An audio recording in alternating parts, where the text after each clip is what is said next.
ጆዬ ጸጉሬ አድጓል። በእናትሽ የሆነ ነገር መላበኛ። ዮ አንዱ ለሰው አለኝ ከአንድ ሰዓት ተኩል በኋላ ነው። አንድ ሰዓት ተኩል በቃ እሺ እመጣለሁ። ምን ነው ሳቅ? ዛሬ ስንት ሰዓት ቆያለሁ አለ? ያሞኝ ቢያንስ አንድ ሰዓት ተኩል ይቆያል። አረ ተው ምንም ቢሆን አብሮ አደግህ ነው።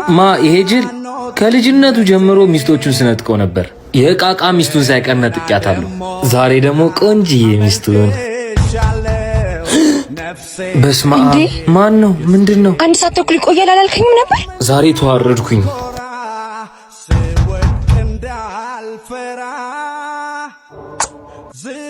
አንድ ሰዓት ተኩል ነው ቆያል አላልክም ነበር?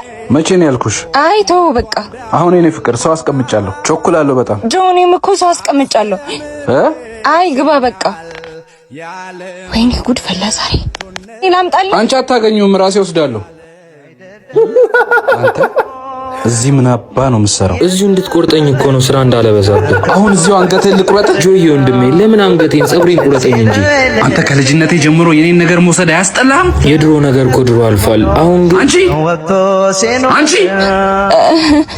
ምን ያረጋል እዚህ? ምን ያረጋል እዚህ? አይደለም እኮ ዝም ተኝ እንጂ ሂጂ ተኝ። ወይኔ ተኛ ሂድ። ይቅርታ ጆ ተኛ ይቅር በለኝ። ይቅርታ ቱታህንም አውልቅ። ያንቺን ገላ ግን በሰው ፊት ሲቆሽሽ ማየት አልፈልግም። እንደፈለጋችሁ ነው።